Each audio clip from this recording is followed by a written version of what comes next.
were pioneers. We were unique. We were restless pursuers of our dreams.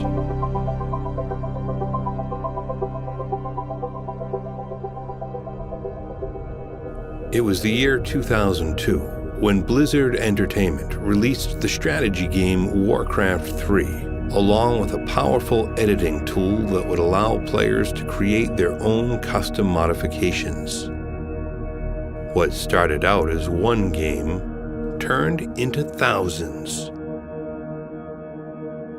But it was only one of them that stood out.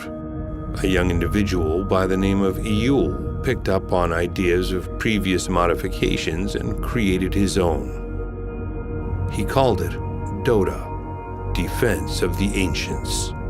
Dota was a mod or a custom map to Warcraft 3, and I think it went as far back as the early Aeon of Strife to StarCraft and everything, so it's probably been there a lot longer than just starting in 2003, but that's where it started gaining popularity. Dota came from a community which had a whole lot of different games, and then they just came up with this wonderful mode. Like, it's just the simplest thing in the world to have Fortress versus Fortress and a couple of heroes in between. And when Dota All-Stars came together, it was a combination of all of these different types of ideas that people had around this game mode, and piled it all into one big thing which has been refined over the years.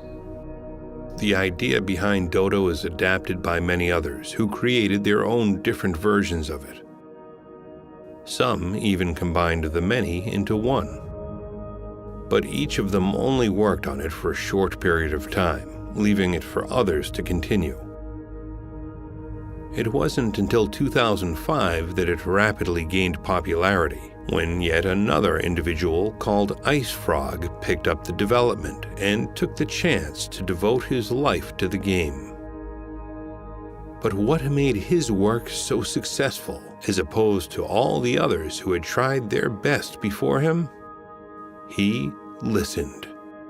Talking to hundreds of different people every day, asking questions, seeking advice, he skillfully condensed the feedback to produce the game the community wished for. The one outstanding feature Dota has is the fact that there's one guy working on it who's in very close contact with especially the professional scene, but also has an entire team of beta testers, Ice Frog.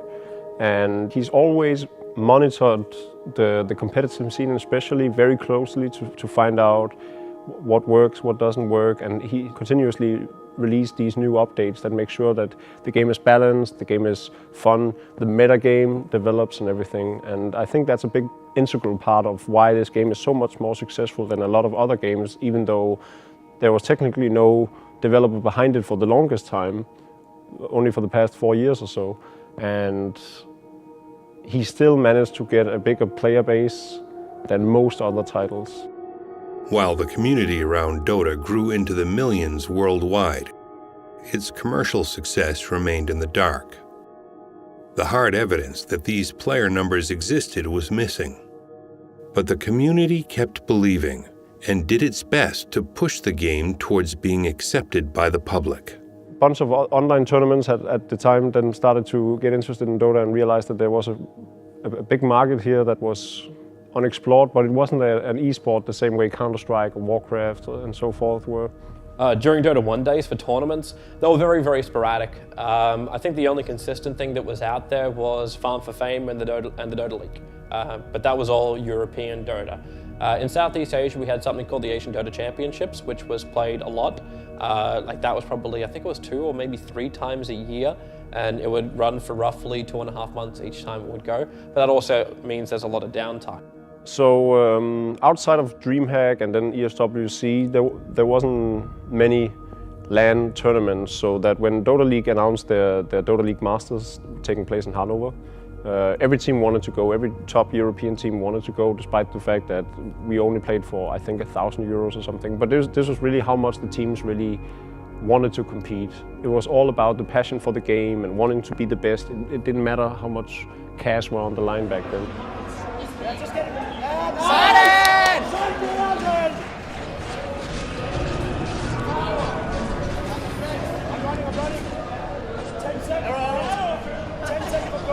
væk, mand! Lige er væk!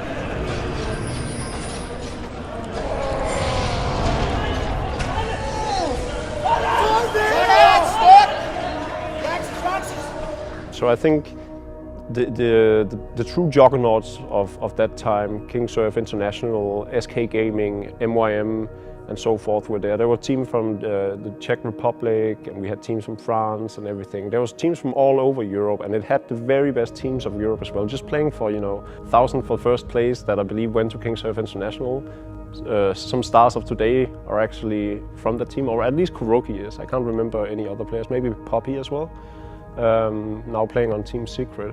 And then I took second place with MYM. We had Hani, who has been on Fnatic for the longest time, and I think all the other players of that lineup has now retired since then. And then SK Gaming, of course, with Loda and Ake. So there's definitely a lot of high-profile players of today that were as good back then. They were on top back then, and they're on top now, and they've stuck with the game for the past decade. Without a publisher and just a private individual behind it, no one in the scene was able to make any money. Community websites could make a few $100s through advertisements, which was just enough to pay the servers, but it took hundreds of volunteers to keep them running. And especially the players who saw their chance in competing professionally were struggling. Well, I mean, back then there was no money to be made, right?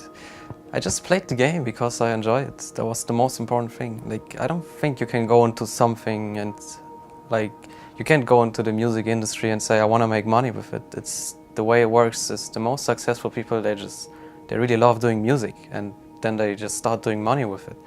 It's just how it goes. The teams never really had big enough sponsors. Esports was never big enough that you'd have some big company come to you and say, okay, we will pay $2,000 a month to every player that has their badge, like our logo as a badge on their shoulder. Like, these days that can happen, but back in those days it was almost impossible. By the time Dota 2 hit the community, I think I had student loans for around $30,000. We made no money when we first started commentating. We spent so much. It's not like these days when you've got things like Twitch, who will give you money for streaming. And they take care of all the server hosting and everything else like that. And it's like, well, just keep playing adverts and we'll give you a share of the revenue which is created. The server costs back then were insane. Even just the audio servers. You were paying a substantial amount a month just to have these servers up, even if you weren't using them. And then the video servers, you paid by the bandwidth. So the more people that watched, the greater it was for you, because you're like, yes, we've got more people watching, but 20 people could suck your video server dry. And you're like, well, okay, I've now just managed to spend like $10,000 in the space of 2 weeks because people are watching my video live stream, where you would pray you can get $10,000 worth of revenue when people are watching your stream these days. But money was not the only issue. The game's technology had grown old over the years, and IceFrog was limited to the Warcraft 3 engine, letting him improve and develop Dota only so far. That was hard times. Like, when someone disconnected from the game, there was no reconnect option like we have nowadays. So that was pretty tough. And something that if you've been in the game for a long time, you can definitely remember the atrociousness of having to play on a server located in New York, for instance, when you're a European and you're playing in 2005. That would be a horrendous experience.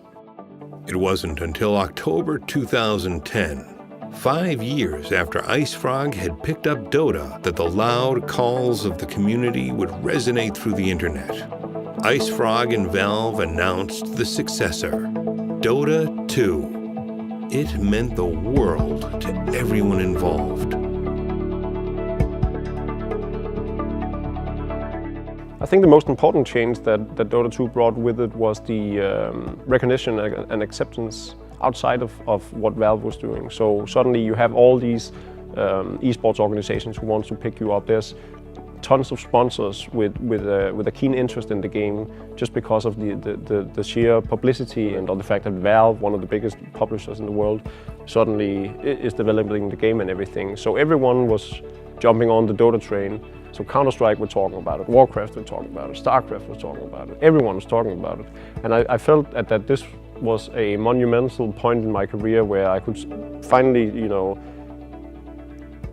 be proud of the game I played and show the world that this game deserves every bit as much recognition as any other title in the esports hemisphere. While the community and professional players were used to Dota 1 for almost 8 years, Dota 2 was just over a year and a half into development at Valve.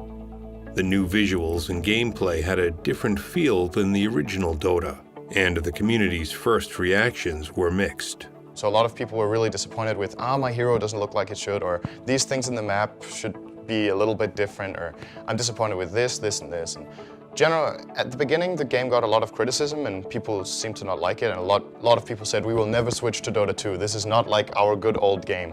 I remember the Skeleton King one was the most hilarious one. The Hellfire Blast ability was literally a skeleton farting. Like, that was his first ability icon, and they had so much fun with these initial things. I actually kind of like the initial joke ones that they made more than I do the current ones right now. But it was really funny because they just have the Valve placeholders. It was quirky, it was funny, it was all this kind of jazz. When I first got bad at Key, I was sitting in my studio inside the arena in Kiev, and I was not allowed to show the game to anyone. I signed DNA, but of course I showed it to our stream director, to Alexander, and we were sitting together downloading Dota, and we were like in closed studio, and we launched Dota. It was like, wow, the first game I played was just started the game. I chose the Leshrac, and it was like, oh my god. It was so terrible, like all the trees were so bad, all the graphics were so bad, and I played 15 minutes and closed Dota, like, okay, forget about it, it's a bad game and they're not gonna make it much more better. But 1, 2, 3 more months, more weeks, and before TI1 it was actually playable and even watchable.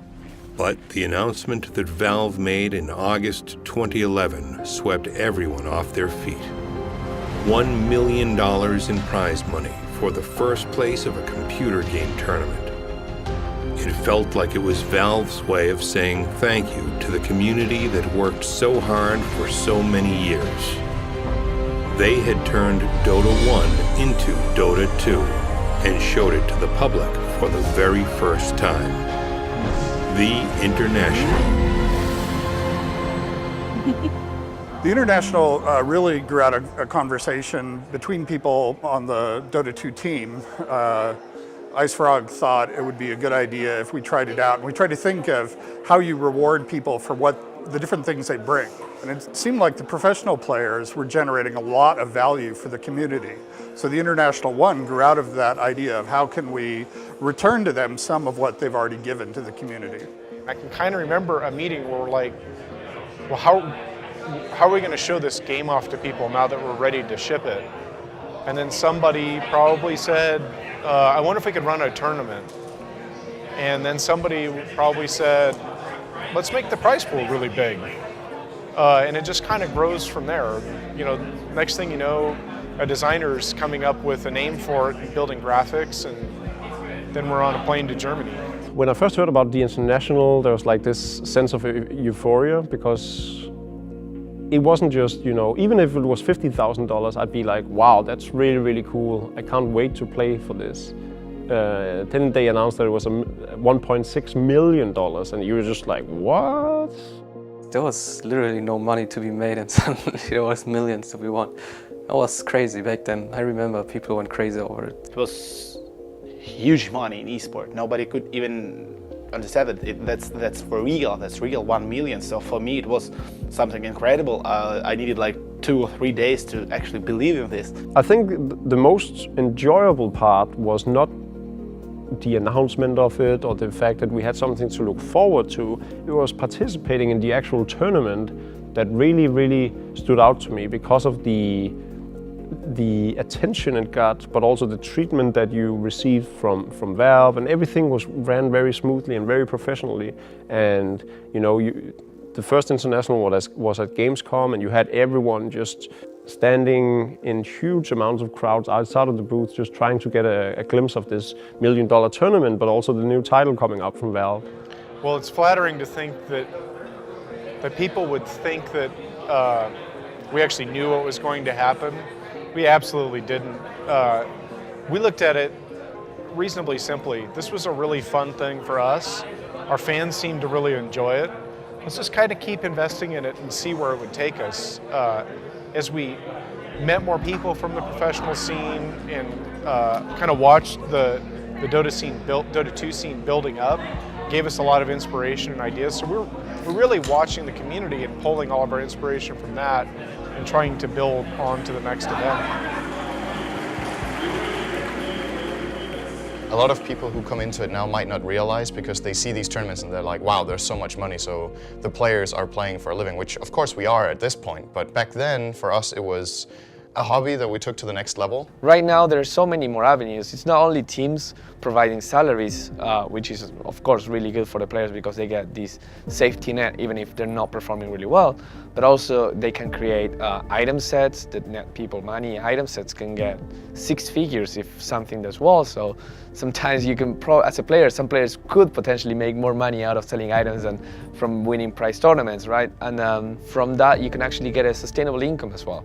Dota started as an idea, a custom idea, which developed into a community, which then developed into a competitive community, which has now developed into an industry. Nowadays, you can actually make a living out of it. Player, organizer, whoever you are, if you want to be part of esports, if you're ambitious, you can actually make a living out of it nowadays. So it's definitely a success.